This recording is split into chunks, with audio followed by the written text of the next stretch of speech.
training from Mrs. Smith, and we want to tell you guys a little bit about her total hip precautions. She's going to have to be careful not to bend the operated hip more than 90 degrees, and I want to show you exactly what 90 degrees is. This is fully extended, so it's at 180 degrees, and when you bend it, I'm going to have to hold on about here. That is a 90-degree angle. So she can't bend down to her feet, and she can't bring her feet up when she's putting on her shoes. She doesn't want to bend forward or reach forward too far because it'll end up going past that 90-degree angle. And she can't point her toes inward, so no rotating that toe inward. When she's walking, she's going to want to make sure that her toes are trying to stay pointed straight ahead. And she doesn't want to cross her leg over the other one. Okay, so we want to keep your legs, even when you're sitting, you don't even want to cross your ankles, okay? So you want to keep your feet apart at all times. And the reason for the total hip precautions is because when they did the surgery, they had to cut through a lot of the muscles and tendons to replace the joint, and we have to give that joint and the muscles enough time to attach to the new joint. So it's not very stable right now. It's stable enough for you to walk on, and you can bear as much weight as you can tolerate, but you can't go past these movements so that you don't pop your hip out of joint, okay?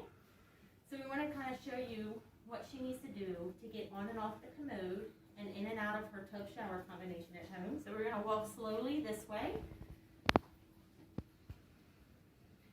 You can tell that she's staying inside her walker and she's keeping both hands on the walker. And she's keeping both of her toes pointed straight ahead.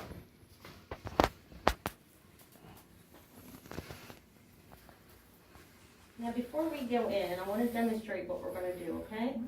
She's already been through this, but we want to make sure that when she's approaching the tub, she's going to approach it sideways. And I want to keep this goniometer here so that you can keep an eye on how far I'm bending my hip. She's going to approach the tub sideways, and she's going to step over this way, and then she's going to want to bend her leg back this way in order to get her foot inside, okay? Because if she lifts it up this way to step over, she may go past 90 degrees. And we've already worked on this getting in, so she's done great with it. And all she's doing is holding onto the grab bar for some balance. And she knows too that when she steps in, she has to kind of step close to the tub, give herself enough room for that other foot to get in. So we have to do an extra step in there. We are not going to use the tub bench for her to get into the shower because she doesn't need it. It's only there for her to sit down when she's in the shower to do her bathing. All right, you ready? Let's go for it.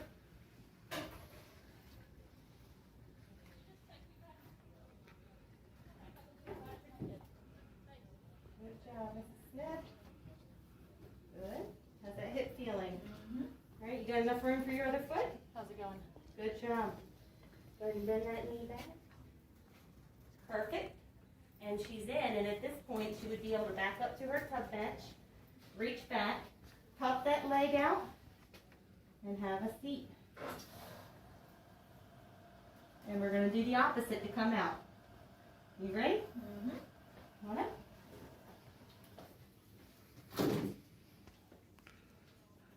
Swing that foot back. You got it. Good. Nice job, Mrs. Smith. Okay, so now we're going to talk about how she's going to sit down in a chair and get up from a chair. When she approaches the chair, she's going to turn around all the way and make sure that she feels the chair on the back of her legs. Then she's going to reach back with one hand, preferably the hand of the non-operated side. She's going to push her leg out in front of her. This is her operated leg. Then reach back with her other hand and sit down. To get up, it's ideal that you push up with both hands, but she can let go and hold the walker with one hand to push up this way. You want to demonstrate that for your family? She's a pro at this.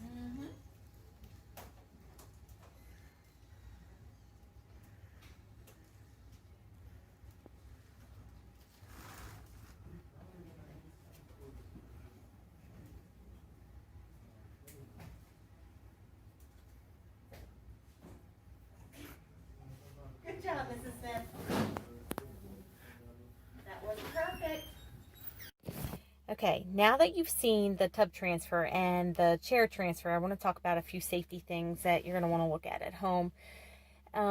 Throw rugs are probably not a good idea. If they're tacked down properly, then maybe they'll be safe, but it's always better to be safe than sorry. The rolling walker can actually catch the edge of it and cause her to trip. And you want to make sure that she has adequate lighting all through the night so that she doesn't trip over anything at nighttime. Also, keeping frequently used items in the kitchen or in the bathroom on the counter. This can be a temporary thing. We want to try to avoid stooping and reaching into one of the lower cabinets. So I know some people don't appreciate clutter and they think that that's what it is, but just for the sake of her healing process, some of these items can be left out on the countertops. Keeping both hands on the walker is so important. So we don't want her trying to reach out to the side or anywhere else because it might tip the walker over and again could cause her to fall. I want to talk about some bed positioning. Want to make sure that she again is keeping her toes straight ahead. When she rolls over on her side, if she's rolling over on her side, just making sure she's wedging a pillow between her knees so that she doesn't accidentally cross her legs at nighttime. It's probably better to try to sleep on her back at this moment, but if she absolutely cannot, then there's other ways she can use things to keep her legs straight when she rolls over on her side.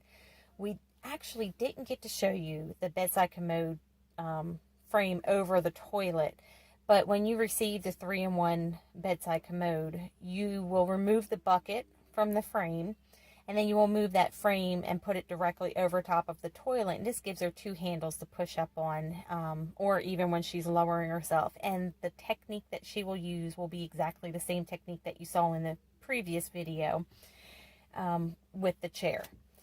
So, and then you'll see some of the equipment she's coming home with, like her reacher, her socket, her long-handled sponge, her shoe horn.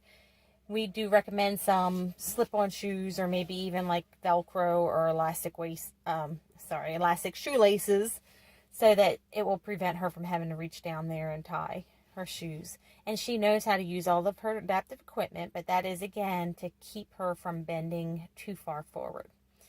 Thank you and good luck to you guys.